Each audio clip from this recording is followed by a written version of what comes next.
네, 평안히 주무셨습니까? 네.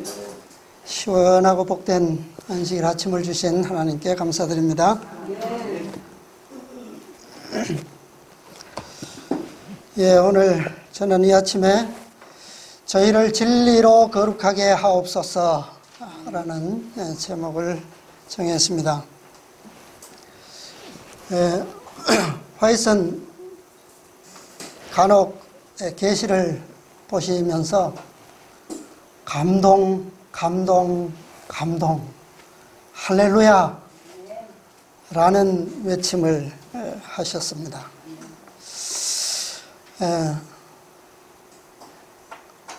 오늘날 이 감동, 세상에는 많은 감동들이 있는데 우리는 어떤 감동을 받고 얼마나 그 감동을 누리면서 또 나누면서 살고 있을까요? 어떤 사람은 거의 감동을 느끼지 못하면서 살아가는 사람도 있죠. 그런 반면에 어떤 사람들은 평소에 아무렇지도 않은 그런 일들 가지고도 아주 벅찬 그런 감동처럼 삶을 살아가는 사람들도 있습니다. 이 모두가 감동받는 것을 참 좋아하지만 또 다른 사람들을 감동시키려고 많은 사람들이 노력을 하기도 합니다. 그런데 감동이라는 것은 노력한다고 되는 것은 아닌 것 같아요. 아마 그렇게 받을 수 있는 감동이라면 우리는 참 더 그 감동이 감동되지 못하는 그런 일들이 될 수도 있을 겁니다. 우리는 세속적이고 세상적인 일반적인 그런 감동의 이야기는 별 상관이 없는 사람들이죠. 어떤 감동을 원하십니까? 하나님의 말씀으로부터는 진리로 말미암는 그런 감동이 우리에게 필요하죠. 우리는 세상적인 일로 감동되고 눈물을 흘릴 그런 시간이 이제는 없는 것 같아요. 이제는 정말 진리로만, 하나님의 말씀으로만 우리가 만족하고 또 그것을 끊임없이 찾아서 진리의 보화에 대한 감동, 그런 감동만을 나누기에도 너무나도 짧은 시간만이 있지 아니한가, 그렇게 생각이 됩니다. 저는 이 시간에 오늘날 세상에 그토록 많은 그리스도인들이 있고 마지막 시대의 마지막 교회요, 마지막 남은 백성이라고 스스로 공언하는 그런 사람들이 이토록 많음에도 불구하고 우리가 추구하는 바 올바른 진리에 대한 감동, 그런 것을 찾기는 참 들어보기는 어려운 것 같아요.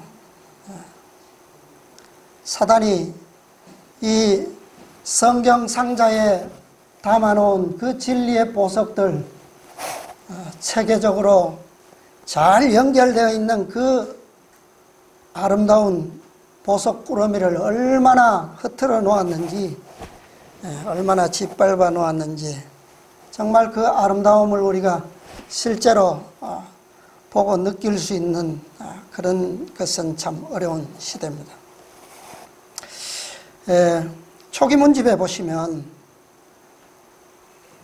그 진리의 보석들을 담아놓고 그 아름다움에 감탄하는 그런 한 꿈의 이야기가 기록되어 있습니다. 초기문집 81, 83쪽에 보시면 윌리엄 밀러의 꿈이 그 꿈인데요. 그 꿈 이야기를 잠깐 해드리겠습니다. 처음에는 한 변이 한 25cm 이 정도 되겠죠. 이런 25cm 정도 되는 그런 정육방 육면체의 상자가 있습니다. 흑단으로 만들어졌고요. 아주 귀한 목재죠. 고급 보석들을 담는 그런 소재로 쓰이는 나무입니다. 거기에 아주 가지각색의 보석들이 들어있고요. 다이아몬드들과 각종 금화, 은화 이런 것들이 가득히 담겼는데 그냥 보석만으로도 아름답지만 이것들이 얼마나 경이로운 배열을 해놓았는지 정말 그 빛과 영광을 보고 얼마나 아름다움을 표현했는지 모릅니다. 밀러는 그 광경을 보고 참 벅찼어요. 그래서 혼자만 즐길 수가 없다는 생각을 가지고 그 상자를 방 한가운데, 큰 방 한가운데다 탁자 위에다가 올려놓고 모든 사람들을 초청해서 그 상자를 구경하도록 보도록 그렇게 했습니다. 와서 보라고 했어요. 사람들이 처음에는 몇 사람씩 들어오더니 갈수록 많은 사람들이 때를 이루어서 그것을 보기 위해서 들어왔어요. 근데 처음에는 사람들이 그것을 보면서 감탄사만 질렀어요. 얼마나 아름다웠을까요? 처음에는 소리 지르면서 보기만 하더니 조금 지나니까 사람들이 점점 많아지니까 그것을 이제 손으로 섞어 놓습니다. 그 다음에는 그 보석들을 꺼내서 탁자 위에 흩어 놓습니다. 마침내는 온 방과 방에 있는 가구들 위에까지 그것을 다 흩어 놓았어요. 여기에 이런 말씀을 기록했어요. 그때 나는 그들이 진짜 보석과 진짜 화폐 속에 가짜 보석과 위조 화폐를 수없이 섞어 놓았음을 알았다. 밀러는 그것을 몰랐어요. 와서 구경하고 섞고 꺼내고 흩어 놓을 때만 해도 거기에 무엇이 섞일 줄은 몰랐어요. 가짜들이 섞일 줄은 못 봤습니다. 볼 수가 없었어요. 그런데 나중에 가면 갈수록 이것이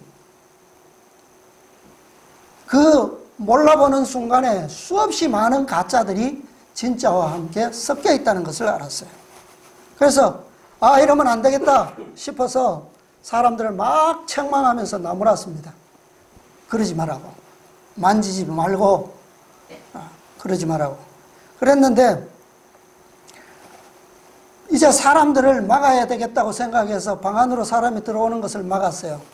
그래서 한 사람을 밀쳐내면 세 사람이 밀려 들어왔어요. 나중에는 그 방 안에는 흙이며 모래며 잡동사니 온갖 쓰레기들로 뿌려져서 이제는 보석이라고는 단 하나도 보이지 않게끔, 그리고 상자마저도 갈기갈기 찢겨져서 쓰레기 더미 속에 버려졌어요. 오늘날 진리에 대한 감동은 이토록 거의 사라져버리고 찾아보기가 어려운 시대.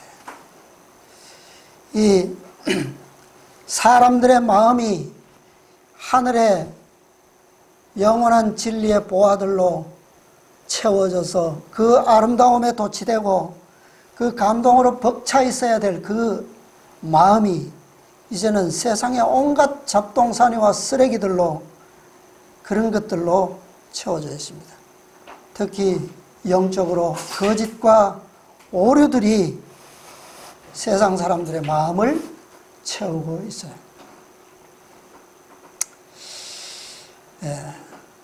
우리는 오늘날 귀한 약속과 귀한 특권에 의해서 부르심을 받고 있습니다. 베드로 전서 2장 9절에 우리의 신분이 뭐라고 말씀하고 있습니까? 너희는 택하신 족속이요, 왕같은 제사장들이요, 거룩한 나라요, 그의 소유된 백성이다. 근데 이러한 신분과 자격을 오늘날 지금 최종적으로 얼마나 엄숙하게 심사되고 있다라고 하는 사실을 말씀의 진리를 가지고 정확하게 이해하는 사람은 너무나도 적은 것 같아요. 오늘날 성경에 그토록 분명하게 기록되어 있는 14만 4천인의 신분에 대해서 올바른 진리로 이해하고 있는 사람을 찾기가 힘듭니다. 뭐 이미 아시다시피 14만 4천이 상징수라고 하는 무리는 너무나도 많죠. 14만 4천인들이 상징수가 아니라 실제 수라고 하는 그런 무리들 가운데서도 그 설명을 계속 들어보면 무엇인가 성경에 맞지 아니하는 그런 오류들을 꼭 가지고 있다는 거예요. 성경대로만 보면 얼마나 분명하고 정확합니까? 그렇죠? 그런데 이거 하나만 제대로 이해해도 얼마나 많은 숙제가 풀립니까, 여러분? 오늘날 교리적으로 또 마지막 사건들을 풀어가면서 많은 문제들이 이것과 다 관련이 되어 있는데 사단은 그것을 다 섞어놓고 인간적인 잡동 쓰레기와 섞어놓는 바람에 이 모든 것들이 다 뒤얽혀서 분명한 빛을 볼 수가 없는 그런 시대를 살고 있습니다. 이거 하나만 제대로 깨닫는다 해도 우리의 삶이 얼마나 바뀌겠습니까? 그렇죠? 예. 여러분, 이 진리를 알기 전과 지금 깨닫고 있는 지금과 어떻게 다릅니까? 여러분 아실 거예요. 사람을 변화시킨다라고 하는 것은 자신의 신분을 제대로 깨닫는 때로부터 시작되는 거예요. 자신의 신분을 모르면 평생을 살아도 그 인생은 뭐예요? 헛되는 삶입니다. 자, 왕족이 왜 왕족입니까? 왕족이 물론 세상은 혈통을 따지기도 하죠. 그러나 왕족처럼 왕족답게 산다라고 하는 것은 왜 그렇게 살 수 있는 거예요? 왕족은 태어날 때부터 어디에 삽니까? 왕궁에 살면서 어떤 교육을 받아요? 왕족으로서 그 다음에 왕족의 품위에 맞는 그런 교육을 받으면서 성장하기 때문이죠. 그런데 이러한 신분에 대한 제대로 된 가르침과 교육이 없음으로 인해서 세상은 오늘날 참된 그리스도인들의 신분은 다 세상 속에 묻혀버렸어요. 오늘날 진리를 통한 그런 감동보다는 세상적인 일반적인 감동으로 오늘날 강단에서 그런 것들로만 채워져 있어요. 세상은 너무나도 칠흑 같은 그런 어둠에 갇혀 있습니다. 그래서 꿈속에서 윌리엄 밀러는 너무나도 실망과 절망에 빠져서 주저앉아서 엉엉 울고 있었습니다. 나는 그 큰 손실과 책임감 때문에 통곡했다 그랬어요. 통곡하다가 하나님을 생각하고 내게 도움을 달라고 간절히 기도했다. 오늘날 우리도 이런 책임감을 가지고 기도해야 합니다. 왜요? 진리에 대한 손실감, 책임감 이런 것들을 깊이 느낄 필요가 있어요. 밀러가 보석 상자를 그렇게 만든 것은 아니잖아요. 그죠? 그냥 그 아름다움을 나누기를 원했고 그래서 사람들을 초청했어요. 자신이 흐트러 버린 게 아닙니다. 그럼에도 불구하고 그는 그 책임감에 그 아름다움을 잃어버린 손실감에 통곡하면서 울었고 하나님께 기도했어요. 위탁받은 그 진리에 대한 통감 때문에 그는 그렇게 한 것입니다. 성경에 보면 구약시대의 모든 선지자들과 경건한 백성들은 다 이런 경험을 했어요. 자신의 죄가 아니었습니다. 자신의 책임을 회피하지도 않았고, 그러나 백성들의 죄를 그들은 통감했고, 그 책임감에 의해서 그들은 회개의 기도를 올렸습니다. 이 시대에는 그 영광을 보고 깨달은 우리에게 그 위탁의 책임이 있지 않습니까? 밀러가 기도했을 때 한 사람이 비를 들고 들어왔어요. 그가 창문을 열고 쓰레기들을 다 밖으로 쓸어내 버렸습니다. 그리고 바람이 불어와서 그 방 안에 있는 모든 가짜와 위조 화폐들을 다 창문으로 구름처럼 날려보냈습니다. 이제 방 안에는 진짜 보석들만 방 안에 흩어져 있었어요. 그는 먼저 것보다 더 크고 아름다운 상자를 탁자 위에 놓고 보석과 다이아몬드와 금화와 은화들을 손으로 주어 그 상자 속에 집어넣었다. 어떤 다이아몬드는 바늘 끝보다도 더 작았지만 하나도 남김없이 모두 집어넣었다. 자, 이 처음 상자보다 더 크고 아름다운 상자를 가져다가 그 비를 든 그분은 보석들을 다시 상자 안에 아름답게 집어넣었어요. 그 중에 어떤 다이아몬드는 얼마나 크다고요? 얼마나 크다고 그랬습니까? 바늘 끝보다도 더 작았다 그랬어요. 그분은 하나도, 보석이라고 하는 것은 보이지 않을 만큼 작은 그것까지도 남김없이 완전하게 그 상자 안에 집어넣었어요. 누가 이렇게 했을까요? 누구만이 할 수 있는 겁니까? 뭐 사람도 이 보석에 집착하는 사람들 집어넣을 수는 있겠죠? 그러고는 나에게 와보라 고 했다. 나는 상자를 들여다보고 그 광경에 눈이 부셔 어쩔 줄을 몰랐다. 그것들은 먼저 것보다 10배나 더 찬란하게 빛나고 있었다.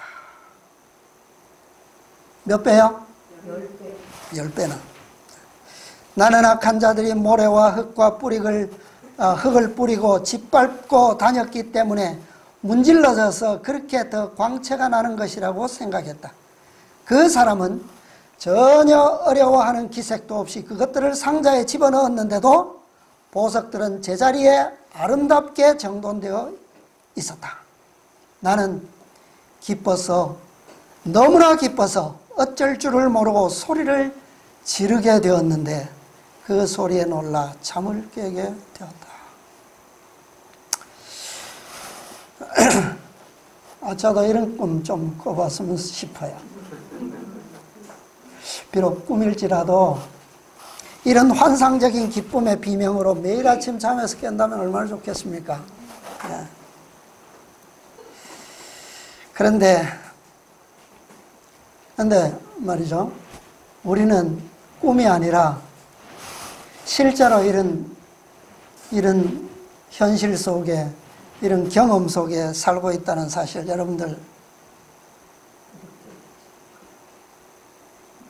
알고 계세요? 네. 몇 배의 영광이라고요? 10배. 네. 우리는 이 10배의 아름다움을 보기 위해서, 찾기 위해서 매일매일 진리의 말씀을, 세상적인 감동으로 갈 것이 아니라 진리의 감동을 찾아 헤매는 그런 우리의 삶이 되었으면 좋겠어요. 마지막 때에는 10배 아니라 그것보다 훨씬 더 큰 아름다움과 감동을 우리에게 정말 허락하실 것입니다. 예수님께서 제자들과 마지막 만찬을 나누셨어요. 다락방에서 그 만찬을 나누실 때에 제자들에게 매우 중요한 말씀을 마지막 부분에 하셨습니다. 이것은 오늘날 우리에게도 매우 중요한 약속인데요. 자, 요한복음 16장에 있는 말씀 다 같이 좀 보겠습니다. 요한복음 16장입니다.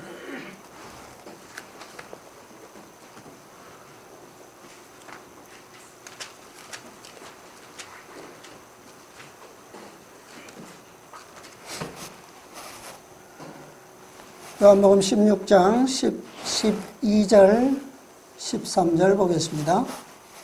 내가 아직 너에게 이룰 것이 있으나 지금은 너희가 감당치 못하리라. 그러나 진리의 성령이 오시면 그가 너희를 모든 진리 가운데로 인도하시리니 그가 자유로 말하지 않고 오직 듣는 것으로 말하며 장래의 일을 너희에게 알리리라. 네, 감사합니다.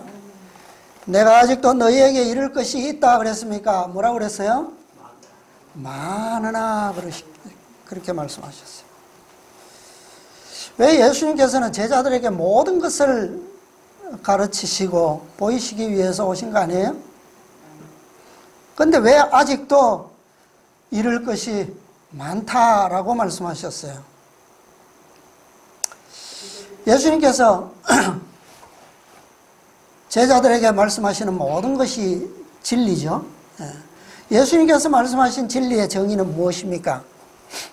진리의 정의. 그 다음 장에 가면 17장 17절에 가면 저희를 진리로 거룩하게 하옵소서. 무엇이 진리라고요? 아버지의 말씀은 진리니이다. 그렇게 말씀하셨어요. 그런데 이 진리를 아직도 이룰 것이 많다. 얼마나 많을 것 같아요? 예수님께서 3년을 제자들과 함께 계셨어요. 그러는 동안 이 진리를 제자들에게 가르치셨는데, 자, 예수님께서 가르치신 진리는 어떤 진리였습니까? 제자들에게 보여주신 진리. 내가 아버지의 말씀을 저희에게 주었사오며 그랬어요.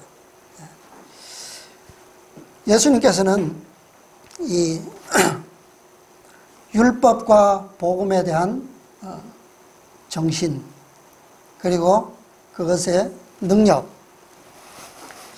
이런 것들을 제자들에게 자세히 설명하시고 보여주셨는데요.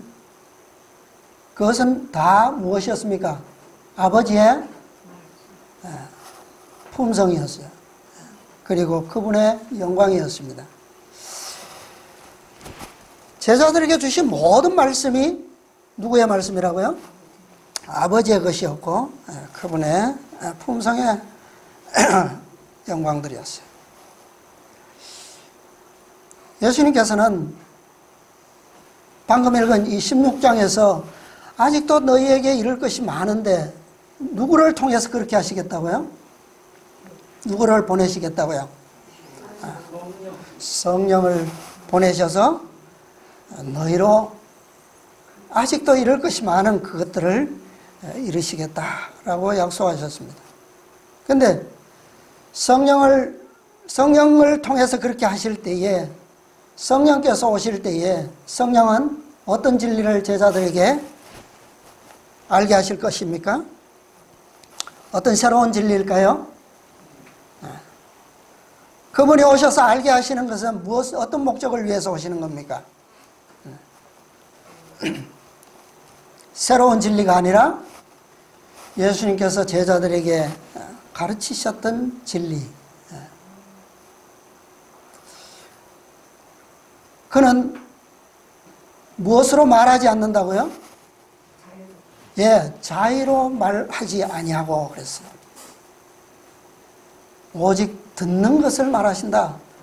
듣는 것이라는 것은 들은 것을 말하시겠다는 거예요. 들은 것. 너희가 들은 것을 말하시겠다라고 하는 겁니다. 그런데 왜 예수님께서는 이런 말씀을 하셨어요? 왜 이미 다 하신 말씀을 왜 다시 말씀하실 필요가 있었어요? 왜 그렇습니까? 12절에 뭐라고 말씀하셨어요? 지금은 왜요? 감당치 못하고. 네. 이미 들었던 말씀이지만 지금은 제자들이 지금 이 상황에서는 다시 그 말씀을 반복해서 너희들에게 들려준다 할지라도 이른다 할지라도 아직은 그들이 뭐야? 너희들이 감당치 못할 것이다 라고 말씀하셨어요. 그러나 어떻게 되면요? 언제는 그들이 그것을 감당할 준비가 되면 무엇을? 모든 진리를, 다시 말하면 이미 예수님께서 그들에게 가르치셨던 모든 진리 가운데로 누가? 성령께서 인도하시겠다는 거예요. 왜 이렇게 반복이 필요합니까? 지금 제자들의 마음이 어떻다고요? 그것을 감당할 수 없는 상태였어요. 왜요? 그들이 올바르게 이 상자 안에 잘 배열된 그 진리의 아름다움을 보기 위해서는 그들의 마음이 준비되어야 했고 변화될 필요가 있었습니다. 그들이 감당하기에는 이 진리는 너무나도 아름답고 너무나도 고귀한 진리였어요. 지금은 그 진리를 그대로 있는 그대로 보여주면 그들은 그 영광이 어떻게 해요? 감당하기에는 너무나도 부적합한 상태에 있었다는 말입니다. 그들의 마음 상태로는 마치 윌리엄 밀러가 꿈에서 보았던 그 가짜 위조 또 더러운 쓰레기가 가득한 그런 섞여 있는 그런 상태에서는 이 진리의 보석들은 보일 수가 없었어요. 나타날 수가 없었어요. 그런 상태에서는 그 진리가 그들을 거룩하게 할 수가 없었습니다. 그리고 그 진리는 그들의 사명을 감당할 수도 없었기 때문입니다. 예수님께서 이제 다락방을 나오셔서 어디로 가셨어요? 겟세마네로 향하셨습니다. 거기에 왜 가셨어요? 겟세마네 왜 가셨습니까? 자신을 위해서도 기도가 필요하셨어요. 그런데 더욱 간절한 기도는 누구를 위한 기도였을까요? 그것은 제자들을 위한 기도였습니다. 왜냐하면 저들이 아버지의 말씀, 거룩한 진리들로 거룩하게 되지 않는 한 그분 자신이 드리는 그 희생은 아무런 소용이 없을 것이기 때문이에요. 그들이 진리로 변화되지 않는 한 그들이 할 수 있는 것은 아무것도 없기 때문입니다. 오늘 우리도 마찬가지죠. 오늘 우리 중에는 단 한 사람도 이 10배의 영광을 보지 못하는 그것을 감당할 수 없는 그런 분들이 없기를 바랍니다. 오늘 우리에게 비치는 이 밝은 진리를 통해서 제자들처럼 이 과거의 유전들과 전통들과 또 그러한 가짜들 속에서 좀 깨어나기를 바랍니다. 세속적인 유혹으로부터 자유하게 되기를 바랍니다. 이기적 탐욕과 교만으로부터 벗어나기를 바랍니다. 오늘 우리에게 있는 이 진리는 최종적인 빛이고 이미 과거에 사실은 다 주어졌던 빛이죠. 그죠? 같은 진리예요. 그러나 밝기가 다릅니다. 몇 배라고요? 10배입니다. 10배쯤 되는 것처럼 그렇게 여러분들 느껴집니까? 그렇게 밝은 것 같아요? 리비안 헤럴드 1890년 2월 18일자의 말씀인데요. 목사에게 보내는 중은 475페이지에 같은 말씀이 있습니다. 하나님의 사업과 인간의 사업을 구별하지 못하는 이들이 많이 있다. 나는 하나님께서 내게 주시는 대로 진리를 말할 것이며 지금 나는 그것을 말하고 있다. 만일 그대가 계속해서 흠을 잡고 논쟁의 정신을 품는다면 그대는 결코 진리를 알지 못할 것이다. 예수께서는 당신의 제자들에게 내가 아직도 너희에게 이를 것이 많으나 지금은 너희가 감당치 못하리라고 말씀하신다. 그들은 신령하고 영원한 사물들을 이해할 수 있는 조건 속에 있지 않았다. 그러나 예수께서는 보혜사를 보내주시기로 약속하셨는데 그분께서는 그들에게 모든 것을 가르치시고 주님이 그들에게 말씀하신 것은 무엇이든지 기억나게 하실 것이었다. 무엇을 기억나게 하신다고요? 주님께서 그들에게 말씀하셨던 진리. 그것을 누가요? 성령을 통해서. 형제들이여, 우리는 사람을 의지하지 말아야 한다. 너희는 인생을 의지하지 말라. 그의 호흡은 코에 있나니 수의 칠 가치는 어디에 있느냐? 그대는 그대의 속절없는 영혼을 예수께 매달리도록 해야 한다. 산에 샘물이 있는데도 골짜기의 샘물에서 마시는 것은 우리에게 합당하지 않다. 저 높은 곳에 솟아나는 깨끗한 샘물이 있는데 저 밑에 더러운 물들이 고이는 그 하천에서 물을 마실 필요가 없다는 거죠. 하류의 개울물을 떠나서 상류의 샘으로 가자. 그대가 알지 못하고 그대가 동의할 수 없는 진리에 어떤 요점이 있을 때 성경으로 성경을 조사하고 대조하며 하나님의 말씀의 광산 속에 깊숙이 진리의 갱을 파도록 하라. 그대는 그대 자신과 그대의 견해들을 하나님의 제단 위에 올려놓아야 하며 그대의 선입견을 내버리고 하늘의 영께서 모든 진리 가운데로 인도하시도록 해야 한다.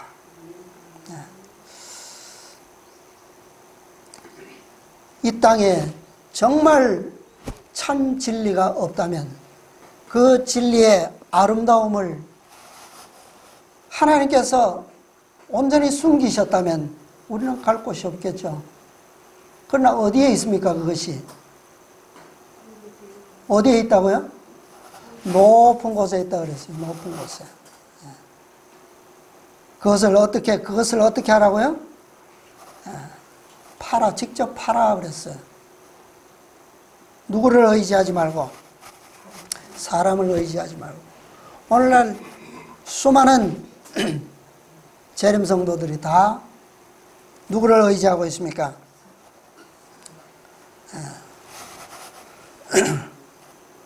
저명한 학자들을, 신망받는 지도자들을 의지하고 있죠. 제자들이 성령을 통하여 진리로 거듭날 수 있었던 것, 그것은 주님께서 십자가에 돌아가심으로 가능했습니다. 그들이 변화된 것은 성령이 오셔서 변화된 것이 아니었어요. 무엇 때문에 변화되었습니까? 어떤 사건으로요? 예수님께서 십자가에 돌아가심으로 그들은 변화되었습니다. 그들의 마음이 그렇게 준비되었을 때 누가 오셨어요? 성령을 보내셨습니다. 그리고 그분께서 모든 진리를 새롭게 하셨어요. 왜? 그들은 왜 예수님께서 돌아가시기 전에는 왜 예수님께서 이 모든 것을 말씀하시는 것이 불가능했습니까? 예수님께서 3년 동안 아버지의 말씀을 가르쳐 주셨는데 왜 그들의 마음속에는 그것이 아름답게 나타나지 않았어요? 왜요? 그들의 생각과 마음속에는 무엇이 있었습니까? 랍비들의 유전들과 가르침과 그 조상들로부터 물려받은 그 전통들, 수많은 형식과 그 위조에 섞여 있었어요. 지금까지도 예수님께서 이제 곧 돌아가실 터인데 그 순간까지도 제자들의 마음에는 어떤 희망이 있었어요? 신락 같은 희망. 점점 아니구나 싶으면서도 아직까지도 희망을 가지고 있었어요. 어떤 희망입니까? 그 유대 선생들이 가지고 있었던 것과 같은 그런 왕으로서 오실 메시아, 그런 희망을 가지고 있었어요. 그런데 그런 희망이 언제 무너졌습니까? 어떻게? 십자가를 통해서 완전히 무너졌어요. 이제 그들이 할 수 있는 것은 아무것도 없었어요. 그들이 할 수 있는 유일한 것은 주님께서 그들에게 남겨주신 그 약속을 붙잡는 것밖에 없었습니다. 그리고 예수님께서 승천하신 후에 제자들이 성령을 통해서 배우게 된 진리는 새로운 것이 아니었어요. 그들이 다시 배운 진리는 그들로 하여금 정말 영광으로 반사되는 아름다운 그런 복음이 되었고, 그 아름다움을 통해서 그들은 거룩한 사명자들이 될 수가 있었습니다.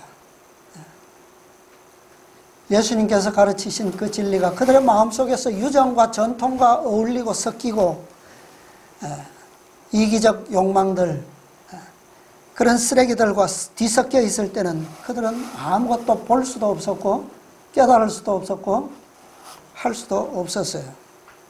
그러나 그들의 마음이 깨끗이 청소되었을 때, 모든 것을 내려놓을 수밖에 없었을 때 성령께서는 그 마음속을 새롭게 하실 수가 있었습니다. 그분께서는 진리의 아름다움을 10배로 만들어 주셨어요. 얼마나 큰 역사를 이룰 수가 있었습니까? 지금 그분께서는 하늘 성소에 계시죠? 그분의 사업이 아직도 끝나지 않았습니다. 이제는 그 사명이, 왜 그분께서 아직 성소에 계십니까? 2000년 전 제자들에게 위탁하실 때 그 사명보다 10배나 더 영광스러운 사명을 오늘 우리에게 위탁하시고, 그 사명이 성공되고 마쳐질 때까지 기다리고 계시는 거죠. 그런데 그것이 이루어지려면 누가 준비되어야 합니까? 우리가 오늘 준비되어야 돼요. 그 2000년 전에 있었던 그 역사적인 순간들을 다시 한번 몇 배로요? 10배로 재현시키기 위해서 오늘 우리가 준비되기를 기다리고 계십니다. 그런데 사실은 이미 오래전에 우리에게 오셨어요. 1888년에 오셨습니다. 그런데 그때에 우리의 조상들은 그 사명을 감당할 수가 없었어요. 이제는 많은 시간들이 흘렀습니다. 이제는 그리스도께서도 떠나실 때가 되었고 성령께서도 떠나실 때가 되었어요. 그 2000년 전에 제자들에게 약속하셨던 그 성령 지금도 우리에게 풍성하게 허락되고 있어요. 그러나 곧 떠나실 겁니다. 떠나시기 전에 우리가 준비되어야 하지 않겠습니까?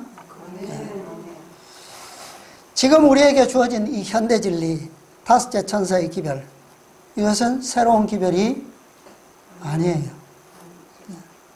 이름만 다섯째일 뿐이지 사실은 새로운 것이 아닙니다. 성령의 역사에 굴복하는 자는 이 새롭게 된 진리의 영광을 볼 수 있을 것입니다. 진리는 같은 진리예요. 그러나 뭐가 다르다고요? 영광의 세기가 다릅니다. 밝기의 등급이 달라요. 1888년에 주어졌던 동일한 빛이지만 그 빛보다는 훨씬 밝은 그런 빛이 오늘날 우리에게 비춰지고 있습니다.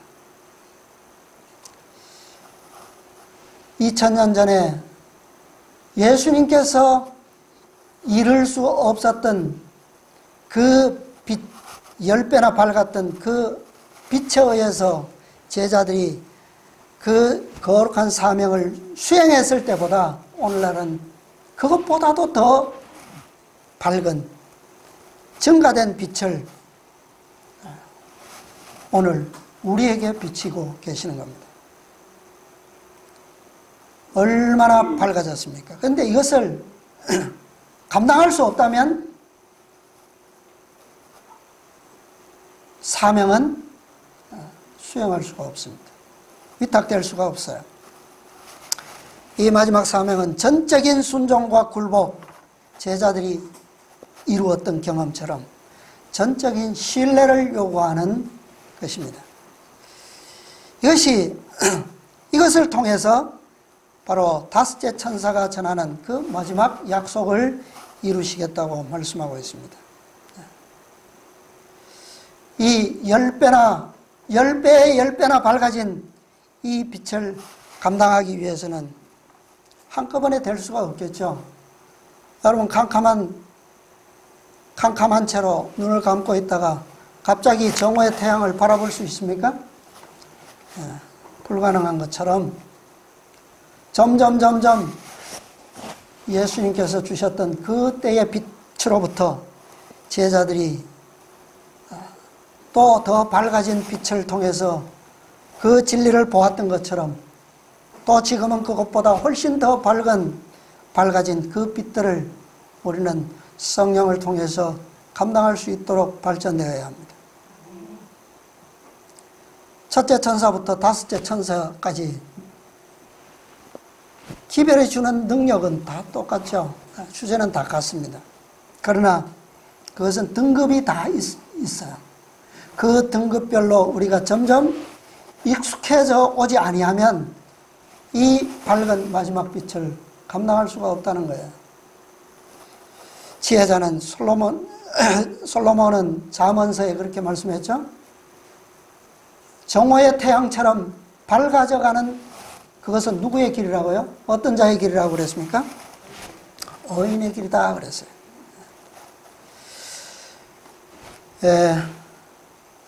이 설교 60페이지에 이런 말씀이 있습니다. 우리 편에서 우리가 할 수 있는 모든 것이 행해진다 하더라도 우리의 행함은 우리를 구원할 수 없다. 그러나 우리를 구원할 것이 있는데 그것은 바로 하나님의 능력이다. 하나님의 능력에 연결되는 것만이 우리의 유일한 구원이다. 우리 중에 누구라도 믿음으로 말미암는 의에 복종함으로 신뢰하여야 한다. 이것은 우리 중 많은 사람들이 깨닫는 것보다 10배 아니 100배 이상의 의미가 있다. 우리는 자신들에게 단 한 가지의 신뢰나 단 하나라도 의뢰할 것이 없다는 것을 생각해야 한다. 생각만이 아니라 절실하게 우리는 그것을 뭐야? 느껴야 합니다. 우리 온몸이 그것을 인식할 수 있어야 됩니다. 우리는 살아계신 하나님을 신뢰하여야 하며 그분의 능력과 그분의 힘과 우리를 지키시는 그분의 은혜를 신뢰하여야 하며 그렇지 않으면 우리는 실족할 것이다. 그러면 왜 1888년에 빛이 같은 진리가 주어졌지만 그 이후에도 화이트 선지자는 수십 년을 생존해 계셨는데 왜 그때에 왜 다섯째 기별을 주시지 않으셨을까요? 그랬다면 지체될 필요도 없었고 지금처럼 다섯째가 있냐 없냐 뭐 그렇게 논쟁할 필요도 없을 텐데 왜 그렇습니까? 1888년에 사명자들은 그 사명을 받기에 준비가 되지 못했어요. 그 빛을 감당하기에도 부족했습니다. 그러나 그것을 감당할 수 있도록 하나님께서는 인도하셨어요. 그들은 실패했고 새로운 한 완전한 다락방에 모인 새로운 한 무리가 필요했습니다. 자, 우리는 무엇으로만 하나가 될 수 있습니까? 예수님께서 이 약속을 하신 뒤에 겟세마네에서 제자들을 위해서 어떤 기도를 하셨어요? 진리로 하나 되도록 기도하셨어요. 그것이 그 동산에서 드린 마지막 간절한 기도였습니다. 저는 오늘 진리로 연합되는 하나 되는 방법을 설명하기 위해서 이 피아노에 대한 이야기를 좀 하려고 합니다. 이야기를 잠깐 하고 마치겠습니다. 전 피아노를 연주하지는 못해요. 그런데 피아노에 대해서 할 얘기는 참 많은 사람입니다. 이 음악은 음계라고 하는 것을 사용하는데요. 동양의 음계와 서양의 음계는 다르죠. 동양은 5음계를 쓰고요. 서양 음악의 기초는 7음계를 기초로 합니다. 자, 여기에 피아노가 있는데요. 여러분, 이 피아노에 건반이 많죠. 88개의 건반이 있습니다. 그런데 88개의 건반이 있지만 음은 몇 개밖에 없어요? 음은 12개밖에 없습니다. 그러니까 자, 제가 이거 그림으로 좀 그려봤으면 좋겠는데요.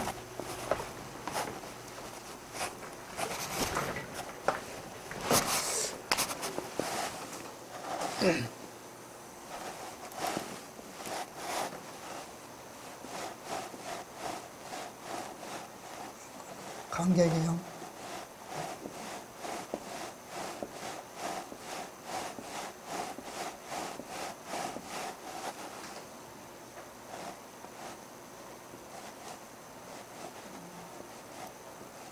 잘 안 보이시겠는데?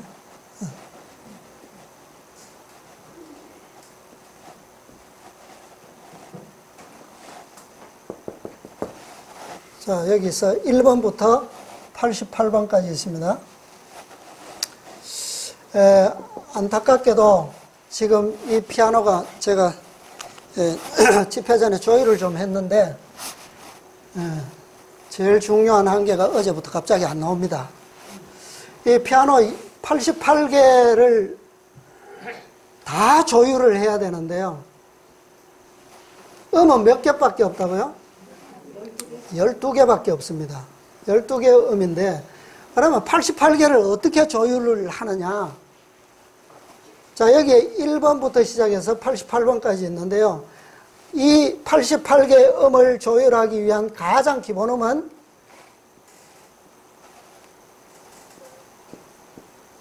이겁니다. 여기서부터 시작하거든요. 자, 이 1번은 A입니다. A. 우리나라로 하면 가나다, 가음이에요. 가. 1A라고 그럽니다. 그 다음에 13A. 12개씩 건너뛰면 25A. 그 다음에 37A, 49A가 있고요. 그 다음에는 여기서 가면 50,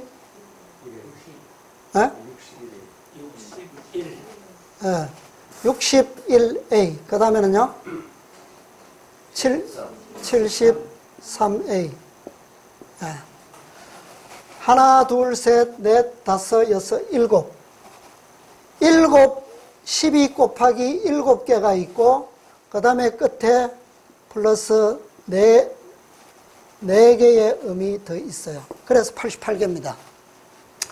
그런데 이 88개의 음을 다 맞추려면 몇 개의 줄을 맞춰야 되느냐 하면 225개의 음을 맞춰야 돼요.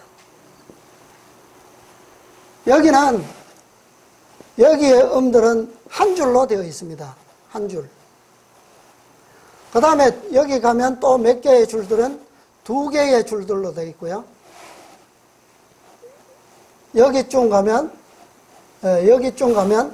여기서부터 끝까지는 3개의 줄들로 한 음을 내도록 되어 있어요. 그래서 총 225개의 줄이 있습니다. 자, 제일 중요한 것은 A49예요. 여러분, 왜 이것을 기본으로 음으로 해놨느냐? 사람이 들을 수 있는 청음, 가청음, 들을 수 있는 가장 좋은 음이 이 음이에요. 기본음입니다. 가장 쉽게 들을 수 있는 음을 기준으로 해야만 어떻게 해요? 점점 가면 갈수록 듣기 어려운 음들을 맞출 수가 있어요. 처음부터 이 높은 음 땡땡땡땡 듣고 맞춰봐라. 아무도 못 맞춥니다. 소리 들릴락 말락 하는 크기는 크지만 사람 목소리를 낼 수 없는 소리예요. 그 소리를 맞출 수가 없습니다. 그런데 이것을 다 맞출 수 있는 것은 가장 듣기 좋은, 듣기 쉬운 소리를 기준으로 해서 점점점 어떻게 해요? 가까운 소리, 근접된 소리들을 화음으로 맞춰서 내려가고 올라가요. 그렇게 할 때에 이 소리도 맞출 수 있고 이 소리도 맞출 수 있습니다. 여러분, A49번 음은 하나님께서 우리 인간들에게 들려주실 수 있는 가장 우리가 이해할 수 있는 소리예요. 어제 목사님께서 뭐라고 하셨습니까? 하나님께서 기별을 어떻게 주셨다고요? 천사들을 통해서. 천사들이 뭐라고 했습니까? 가로되. 예, 외쳐 가로되. 예. 그러니까 뭐 하지 못하면, 이것을 듣지 못하면 아무것도 못하는 거예요. 듣지 못하면. 그런데 하나님께서는 자비스럽게도 우리에게 가장 쉽게 들을 수 있는 것부터 주셨다는 거예요. 그래서 점점 세게, 점점 크게 우리가 접근하고 이해할 수, 깨달을 수 있도록, 그것이 잠언 아까 의인의 길은 돋면 햇볕 같아서 그런 말씀의 교훈을 이해할 수 있도록 주신 거예요. 자, 이 음이 되면 요게 A49인데 그 다음에 가는 거는 뭐냐면 12개를 맞춰야 되는데요. 여기서 12개를 내려가면 요 음입니다. 요거는 A37이에요. A37과 A49는 배음이에요. 배가 차이 나잖아요. 한 옥타브라 그래요. 한 옥타브 차이. 배음입니다. 배음. 자, A49가 하나님의 목소리라면, 아버지의 말씀이라면, 그 다음에 두 번째로 잡는 이 A37의 음은 예수님의 음성입니다. 우리가 가장 쉽게 복사할 수 있는 소리예요, 이게. 그러니까 하나님께서는 우리에게 당신의 영광과 진리를 알 수 있도록 누구를 보내셨어요? 같은 음인 아들을 보내셨어요. 같은 소리를 내도록 보내셨다는 거예요. 근데 이 소리를 직접 주시면 시내산에서 이스라엘 백성들이 뭐라고 했습니까? 아, 우리가 무서워서 들을 수 없으니까 모세 당신이 말씀해 주십시오. 그렇게 했거든요. 그래서 하나님께서는 예수님을 누구의 모양으로? 우리의 모양으로 우리가 볼 수 있도록, 우리가 들을 수 있도록, 이것과 함께 이 37A는 우리가 들을 수 있는 가장 쉬운 소리입니다. 이걸 주셨어요. 자, 이제 여기서 이것은 배음이라고 하는데, 이 배음은 소리가 1대1의 주파수를 가지고 있습니다. 같다는 거예요. 그래서 소리를, 이 두 소리를 땡 쳤을 때, 그 울림, 그러니까 파장, 그걸 우리말로는 맥놀이라고 하는데요. 영어로는 뭐 헤르츠라도 표시하고 그럽니다. 자, 그런데 이 배음 관계는 맥놀이가 0입니다. 하나도 없어요. 아버지와 아들은 같아요. 그렇죠? 예. 그러나 우리가 보기에는 우리의 기능에 맞게 보일 수 있도록 해주신 거예요. 그래서 제가 이 피아노는 참 과학적인 악기다. 제가 아주 좋아합니다. 연주하고 싶으면 연주하고 할 수 있으면 더 좋은데. 자, 그 다음에 이 예수님께서 37A로 우리에게 오셨어요. 예수님께서 이제 제자들에게 이 12음을 맞출 수 있도록 진리를 주시는 겁니다. 자, A로부터 이때는 배음이라고 하는 이것으로 맞추는 것이 아니라 화음으로 맞추게 되는데요. 화음도 완전 화음은 맥놀이가 없습니다. 맥놀이라는 건 이걸 얘기해요. 소리가 이 헤르츠인데, 주파수인데, 이렇게 소리를 하면 아 하는 것과 아 하는 것과는 같은 소리인데 다르죠, 그죠? 예. 아 하는 것은 이렇게 바르게 보이지만 아 하는 것은 이렇게 들린다는 거예요. 자, 이 화음은 이것이 전혀 없어요. 완전 화음. 예수님께서는 이것을 우리에게 가르치시려고 오신 겁니다. 완전 화음. 자, 완전 화음은 어떻게 될까요? 12개의 이 중에서 2개를 쳤을 때 완전 화음이 있어요. 이것은 1도라고 하는 것은 한음, 자신의 음만 쳤을 때. 그 다음에 4도. 1도에 여기서 4도 쳤을 때, 이 2개를 4도 화음을 쳤을 때. 그 다음에 5도. 그 다음에 8도. 8도는 요것과 요게 8도예요. A37과 A49가 8도입니다. 이 4개가 완전 화음입니다. 그러니까 자신과 8도는 제외. 하나만 가지고는 내가 기준이니까 뭐 모르잖아요. 그죠? 그러나 8도, 아버지와 아들은 같은 소리예요. 예수님께서는 이 아버지의 소리를 우리에게 8도로 가르쳐 주시는 것이 아니라 이 4도와 5도의 화음을, 완전 화음을 통해서 우리에게 복사 모본을 보여주시는 겁니다. 자, 여기서 A에서 4도, 그러니까 이 7옥타브 7개에 12개 이걸 다 맞추기 위해서는 가운데 있는 가장 듣기 쉬운 12개의 소리를 맞춰야 돼요. 요거. 여기서 맞춰서 여기서부터는 이제 이것과 이렇게 8도를 맞춰 나가는 그런 겁니다. 8도, 8도, 8도, 8도, 8도, 8도, 8도 이렇게. 왜? 그것은 맥놀이가 없는 완전 화음이기 때문에 듣기가 쉬운 거예요. 이해가 되시는지 모르겠습니다. 자, 근데 요 12개를 맞추는 방법은 여기서 4도, 그 다음에 여기서 5도, 또 여기서 4도, 다시 여기서 5도, 다시 4도. 아, 여기 아니가. 여긴가. 아, 요거 아닙니다. 이 피아노를 직접 눌려보면 제일 좋겠다. 예. 근데 안 보였어. 아무튼 4도 이렇게 올라가고요. 그 다음에 4도, 5도, 다시 4도, 다시 이렇게 옵니다. 그 다음에 이게 마지막인데요. 자, 여기도 빠졌는데요. 아무튼 이렇게 연결됩니다. 그래서 4도와 5도는 이 맥놀이가 없습니다. 완전 화음이에요. 이게 서로가 이렇게 소리가 직선으로 뻗는 소리하고 이렇게 하는 거하고 같이 내면 어때요? 막 혼란스러워요. 소리가 섞이면 이게 무슨 소리인지 잘 못 알아듣습니다. 그걸 안 어울림 화음이라고도 하고, 또 더 전혀 어울리지 않는 것은 완전 불협화음, 불협화음이라고 해요.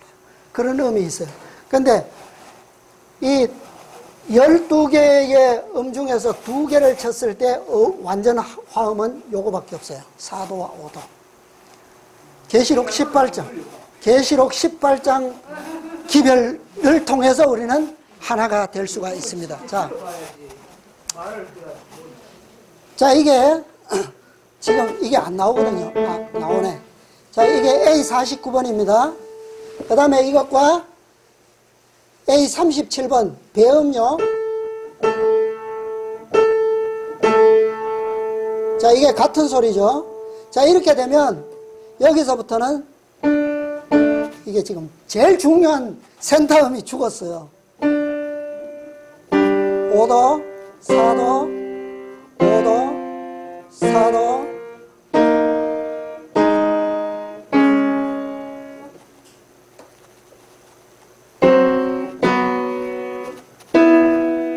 마지막으로 친 E44와 A37. A37은 시작음이거든. 요 2개로 해서 검정, 마지막 맞는지, 화음이 맞는지 안 맞는지로 검사를 합니다. 그러니까 이렇게 복사를 해가서 맨 마지막 요 음은 이게 E44인데요. 요 음과 A37과 요게 5도입니다. 5도. 요것서 맞아야 12개가 다 맞는 거예요. 그러니까 중간에서 하나씩 이렇게 연결되어 가다가 마지막 12번째에서 처음 A음과 맞춰서 맞지 않으면 어디서 틀렸는지 알 수가 없어요. 아시겠어요? 네. 자, 요게 맞으면 이때부터는 이제 배음으로 아래 위로 쭉 가면서 합니다.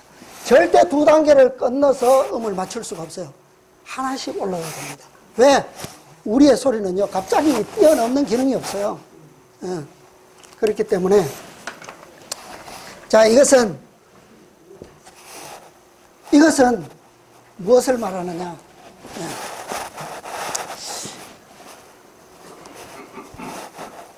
하나님의 말씀은 그리스도께로 위탁되었고, 그리스도께서는 우리가 가장 잘 볼 수 있고 가장 잘 들을 수 있는 빛으로서 아버지를 보여주셨어요. 제자들은 12제자들은 예수님을 기본으로 해서, 그분을 모본으로 해서 저 12개의 화음을 완전하게 복사했습니다.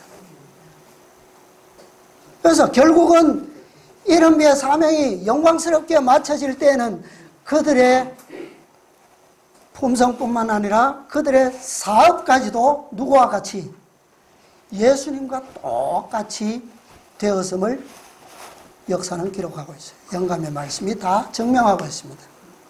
자, 이제 이것이 오늘날 마지막 때에 우리에게 다시 한번 재현될 필요가 있어요. 우리는 12음으로 구성된 12지파 14만 4천인들입니다. 우리도 저런 방법으로 그분의 영광을 복사해야 됩니다.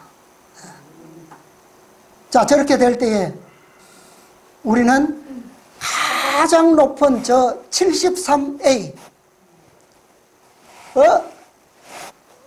이 엘리야가 도망갔죠. 큰 개혁 사업을 시작했는데 갑자기 실망해서 그는 도망을 갔습니다. 동굴에 들어가서 있는데 뭐가 일어났어요? 그 뭐 지진도 나고 막 불도 지나가고 막 근데 거기에 맨 마지막에 무엇이 나타났습니까? 미세한 음성. 그 소리는 그냥 들을 수 있는 소리가 아니에요. 그냥 우리가 말씀으로 보니까 미세한 음성, 아주 가늘고 부드러운 음성이겠지. 귀만 기울이면 들리겠지. 실제로 그 사건이 일어날 때는 천만에요. 듣지 못합니다. 누구만 들을 수 있어요? 완전 화음으로 복사되고 하나님의 높으심까지 또 저 낮은 곳에까지 미치는 그분의 영광을 경험하는 사람만이 들을 수 있어요. 볼 수 있습니다. 14만 4천인들은 무엇을 듣는다고요? 무엇을 듣는다 그랬습니까? 마지막에 평화의 언약을 듣습니다. 그 광경을 여러분 초기문집에서 많이 보셨죠? 그때 상황이 어떻습니까? 어떤 소리가 막 나요?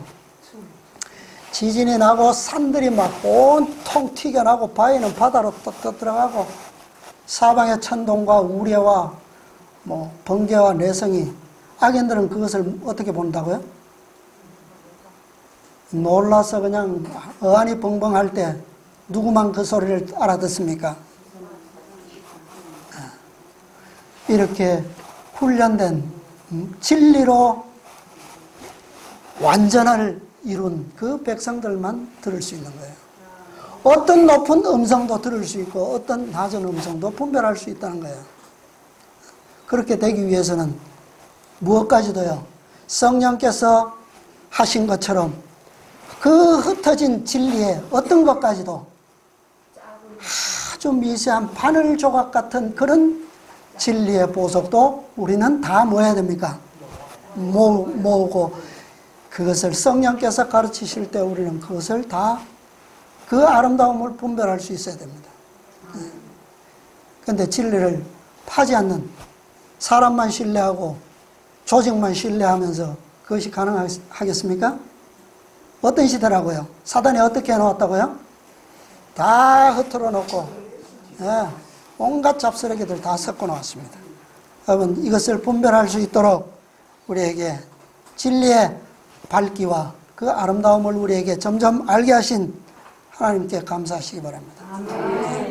오늘 이 아침에 우리 모두는 정말 진리의 그 감동으로 우리 정말 얼마 남지 않은 삶을 정말 주님의 사명을 위해서 준비되기 위하여 오늘도 온전히 굴복하고 주님의 말씀 앞에 신뢰하시는 저와 여러분 되시기를 바라면서 오늘 말씀을 마치겠습니다.